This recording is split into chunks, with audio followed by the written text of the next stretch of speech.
Thank you, Mr. Chairman. I'd like to thank everybody for coming today and thank everybody for your service, everyone in uniform and our veterans. Thank you, absolutely thank you for what you do to keep our families safe. Mr. Guillo, this is your first time in front of Congress. I think you missed an absolute great opportunity. Ms. Richardson, you failed on that one too. If the chairman of HASC says, I think your budget should be doubled, your immediate response is you will have it by the end of the day. Tracking? Okay, good. Let's move on. My colleague from Alabama hit it on the head with hypersonics. That's very forward-leaning, and I think that's a very high-risk profile that we need to be addressing. But my concern, besides that, is cyber. So I was hoping General Richardson and General Guillo, can you give me a kind of a high-level briefing on where we stand with cyber risk, cyber threat in both of your AORs and the advances in AI that we're in placing and how we function and the functionality with our partners, because their footprint is far inferior to ours. It is, and the 14 major attacks on government networks in 10 countries over this past year. We can't respond fast enough and help our partners with training.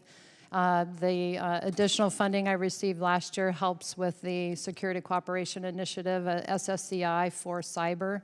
But our authorities in institutional capacity building, 333, are not responsive enough. So I would say, what help do the COCOMs need help with is that flexible funding with 333 to help our partners. So when these opportunities, they're crises, but they're also opportunities to help our partners. And so that's what they rely on us for, being fast and being quick to help them.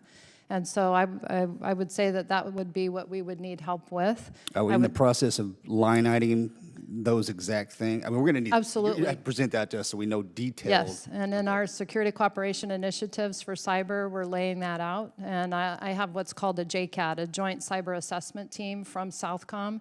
It's like a quick reaction force to help our partners and then do the institutional capacity building of training with them on cyber. But we need to do more on cyber because the level of technology and how quick technology is happening, they cannot keep up with it. And yes, so that's why they need our assistance with that.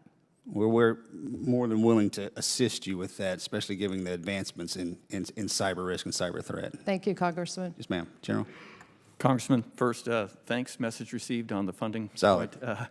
As far as cyberspace, just with all the threats that we face in the homeland in all domains, the most persistent and present threat that we face is the cyber threat. We see attacks every day or attempts to attack our networks every day on both we have 4 networks in Northern Command that we use to conduct our mission that we protect, and then also across the DoD network that we work in primarily with Cyber Command to make sure we're defending, as well as with CISA and the FBI on the defense critical infrastructure. So I share your concern on that. That is certainly the most persistent and challenging threat that we face. Have confidence in our detect, but you don't know what you don't know. And then so continued emphasis on this is something that you'll see from NORAD and Northcom. Perfect. This is a language not very many people speak, and it seems as if as these attacks happen daily, every half second, they are so repetitive. I don't want it to be siloed in a way that the Armageddon happens and like, well, this has been happening for years. We didn't know how to number one, address that up and out of the organization or combat it. So I'm asking you to share with us as best you can where we stand, where we need to move, how we need to flex left, right, of center in order to not become victims in this space. Mr. Chairman, I yield back. Chairman yields back. Chair, and I recognize the gentleman from North Carolina, Mr. Davis. Thank you so much, Mr. Chair, and to our